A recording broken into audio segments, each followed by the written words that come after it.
എൻ്റെ എല്ലാ പ്രിയപ്പെട്ട കൂട്ടുകാർക്കും നമസ്കാരം. ഇന്നൊരു സൂപ്പർ ബിരിയാണിയാണ്. കേരളത്തിലെ നാടൻ രുചികളെ ലോകം മൊത്തം അറിയിച്ച ഷെഫ് പിള്ളയുടെ നിർവാണ എന്ന റെസിപ്പി.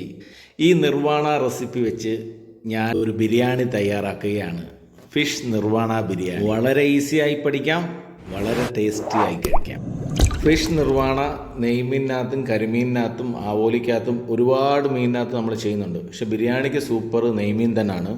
ഈ മീനിലേക്ക് 1/2 സ്പൂൺ ഉപ്പ്, 1/2 സ്പൂൺ മഞ്ഞൾപ്പൊടി, 1 spoon Kashmiri chilli powder, 1/2 spoon കുരുമുളക് പൊടി, കുറച്ച് വെളിച്ചെണ്ണയും ചേർത്ത് ഈ മസാലകളെല്ലാം ഒന്ന് കൂട്ടി യോജിപ്പിച്ച് ഈ മീനിനകത്ത് പുരട്ടി കുറച്ച് സമയം റെസ്റ്റ് ചെയ്യാൻ വെക്കണം.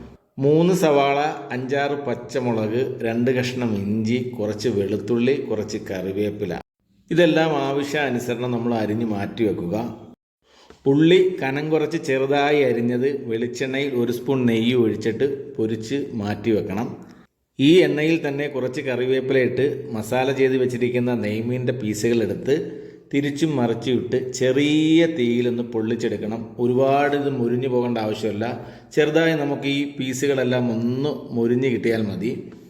ഇനി റൈസ് തയ്യാറാക്കിയെടുക്കണം. ഒരു പാനിലേക്ക് ഈ വെളിച്ചെണ്ണ തന്നെ ഒഴിച്ചിട്ട് ഞാൻ വൃത്തിയാക്കി വെച്ചിരിക്കുന്ന നെയ്മീൻ്റെ തലയുടെ പീസുണ്ട്, ആ തലയും ഇട്ടിട്ട് കുറച്ച് വെള്ളം ഒഴിക്കാം. ഞാൻ റൈസ് ഊറ്റിയാണ് എടുക്കുന്നത്. അതിലേക്ക് ഈ മസാലകളും കുറച്ച് ഇഞ്ചി വെളുത്തുള്ളി ചതച്ചത്, ഒരു നാരങ്ങയുടെ നീരും പിഴിഞ്ഞ് ആവശ്യത്തിന് ഉപ്പും ചേർത്തിട്ട് നന്നായി തിളപ്പിക്കണം.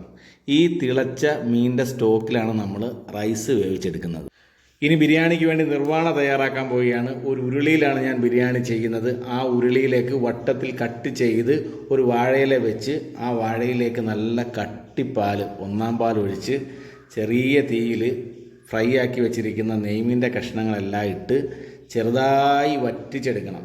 ഇതിലേക്ക് വെളുത്തുള്ളി, ഇഞ്ചി, പച്ചമുളകും കൂടി ചതച്ചത് 2 സ്പൂണ്, ചെറുതായി കട്ട് ചെയ്ത് വെച്ചിരിക്കുന്ന ഇഞ്ചിയും, 1 സ്പൂൺ കുരുമുളക് പൊടി, 1 സ്പൂൺ ഗരം മസാല, 1/2 സ്പൂൺ മഞ്ഞൾപ്പൊടി, 5 പച്ചമുളക്, ഒരു 3 തക്കാളി വട്ടത്തിൽ അരിഞ്ഞത്, കുറച്ച് മല്ലിയില, പുതിനയില, പിന്നെ ഫ്രൈ ചെയ്ത് വെച്ചിരിക്കുന്ന ഉള്ളിയും ചേർത്ത് ചെറിയ തീയിലൊരു 10 മിനിറ്റ് അടച്ച് വെച്ച് വേവിക്കാം. ഇപ്പോൾ വെള്ളം നന്നായി തിളച്ചിട്ടുണ്ട്. ആവശ്യത്തിന് ഉപ്പും 1 സ്പൂൺ മഞ്ഞൾപ്പൊടിയും ചേർക്കുന്നുണ്ട്. കഴുകി വൃത്തിയാക്കി വെച്ചിരിക്കുന്ന ബസ്മതി റൈസാണ്. അരി ഊറ്റിയാണ് എടുക്കുന്നത്. 1 കപ്പിന് 3 കപ്പ് അളവിലാണ് വെള്ളം വെച്ചിരിക്കുന്നത്. ഞാൻ 2 കപ്പിന് 6 കപ്പ് വെള്ളമാണ് ഒഴിച്ചിരിക്കുന്നത്. നന്നായി ഒന്ന് ഇളക്കി അടച്ചു വെക്കുക.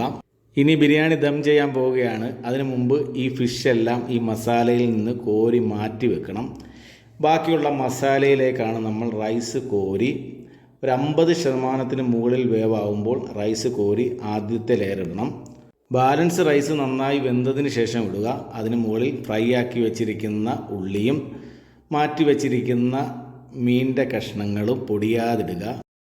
കുറച്ച് മല്ലിയില, പുതിനയില, തക്കാളി വട്ടത്തിൽ അരിഞ്ഞത്, 1 സ്പൂൺ നെയ്യും മീൻ വറുത്ത ഓയിൽ ബാലൻസ് ഉള്ളത് ഒഴിച്ച് ഒരു വാഴയില കട്ട് ചെയ്ത് ഇതിന് മുകളിലിട്ട് നന്നായി ഉരുളി അടച്ച് ഒരു 10 മിനിറ്റ് ചെറിയ തീയിൽ ദമ്മാക്കുക. അടപ്പിന് മുകളിൽ ചെറിയ ഒരു വെയിറ്റ് വെക്കുക. അങ്ങനെ നമ്മുടെ ഫിഷ് നിർവാണ ബിരിയാണി ഇവിടെ സെറ്റായിരിക്കുകയാണ്. നല്ല സൂപ്പർ ബിരിയാണിയാണ്. 1 മണിക്കൂറിന് ശേഷമാണ് ഞാൻ ദം പൊട്ടിച്ചത്. കിടിലം ബിരിയാണിയാണ്. റൈസൊക്കെ നല്ല സോഫ്റ്റും നല്ല ടേസ്റ്റും. അഭിപ്രായങ്ങളെല്ലാം കമൻറ്റിലൂടെ അറിയിക്കുക. തീർച്ചയായും നിങ്ങൾ ഈ ബിരിയാണി ഒന്ന് ചെയ്ത് നോക്കണം. സൂപ്പറായിരിക്കും.